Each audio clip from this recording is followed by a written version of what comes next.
Hi everybody, I wanted to make a short video showing you how to use your calculator to solve unit conversion problems. Calculators can be really finicky, so even though you have the problem set up correctly on paper, you may not get the right answer out if you're not using parentheses in the correct way. So I'm just picking one of the problems from our unit conversion worksheet. This is problem 9. It involves a lot of conversions. This is one of the challenge problems that's really above and beyond what I would throw on an exam. But it's a good example to use for a calculator problem. And I'm going to show you two different ways to put this into your calculator. Option 1 is to use parentheses for each individual conversion factor. Option 2 is to multiply all numerators in parentheses brackets and then divide that by all your denominators in parentheses brackets. So I'll show you each of them and then we'll check our answers in this virtual calculator here. So for example, in this first one, I'm going to put this highlighted group in parentheses. So I'm going to go 743.9 divided by 1, and I'm going to put that in parentheses. So I've got that in parentheses, ready to go. Next, I'm going to put 10 caret negative 2 divided by 1 in the next parentheses. So now this unit is accounted for down here, kind of like we put this one right here. And then next we'll do this one underneath. So we'll go ahead and we'll do 1 divided by 10 to the upper caret 3. And then we'll finish off the last ones. 1 divided by 1.61 times 60 divided by 1. Okay, so we've got this all set up on paper. Let's see how we put it in the calculator. So again, I'm going to start with parentheses. And I'm going to write 743.9 divided by 1, and I'm going to close parentheses. So I've got my first expression in. Then I'll multiply by 10. And here's where things might differ depending on your calculator. I'm going to hit the caret button, and I'm going to go -2. And some calculators, you're kind of locked in this mode where you see this arrow pointing to the right. Other calculators don't really have that. But if you see this arrow on your calculator, just hit that and it will pull you out of the exponent notation. So that's pretty handy. If you don't have that arrow, it's okay. You don't even need to press it because if you divide, you're good to go anyways. So I'm going to go divide by 1, close parentheses. So I've got my second expression here. And then I'm going to multiply this by 1 divided by 10. I'll hit the caret button again, 3. Just like before, I'm going to hit the right arrow to get out of that exponent notation. And I'm going to close parentheses. And then I'm going to do parentheses again for 1 divided by 1.61, close parentheses, times, I'll open up new parentheses and do 60 divided by 1. Okay, so let's do this and check. And I am getting a number that is 0.277229.814.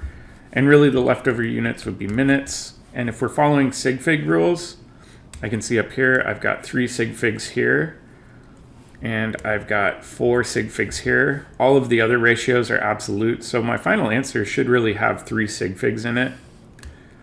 And when I go ahead and change this number to 3 sig figs, I would box off my first 3 sig figs. I'd say this is less than 5. So my final answer for this problem would be 0.277 minutes. Or sorry, miles per hour. Sorry, I shouldn't have an M there. So we've got everything all set up the way it should be. Let's see how this would compare to solving this using the second calculator option. So in the second calculator option, we're going to do things a little bit differently. Instead, what we're going to do is we're going to multiply everything on the top in its own group of parentheses. and then divide that by everything on the bottom in its own group of parentheses. So let's go clear our calculator, and then I'll write this out first, and then we'll type it in. So for example, my numerator would be 743.9 times 10 to the negative 2 times 1 times 1 times 60. That's my entire numerator set all multiplied together. And then I'm going to divide that by my denominator, which is 1 times 10 to the third times 1.61 times 1. So let's see what we get out this time and if it matches. So I'm going to start my parentheses. I'm going to go 743.9 times 10. I'm going to use the caret again and go negative 2. Because my calculator has this little up, down, left, right arrow pad, I'm going to hit the right arrow to get out of that. I'm going to multiply by 1 times 1. Doesn't really matter if you omit those because multiplying by 1 is always going to be the same. And last but not least, 60. So I've got my numerators in. Now I'm going to divide by my set of denominators, but make sure you have these all in parentheses. Go 1 times 1 times 10 to the third. And then to get out of the exponent notation, I'll hit the right arrow. And then multiply, whoops, I forgot one here. So I'm going to go 10 to the third times 1.61 times 1, and I'll close parentheses, and let's see what we get. The number I'm getting is 0.277229814, and we said this should be miles per hour. Sorry about that. This would also be miles per hour, and just like before, we would round to 3 sig figs, and so our final expression here would be equal to 0.277 miles per hour.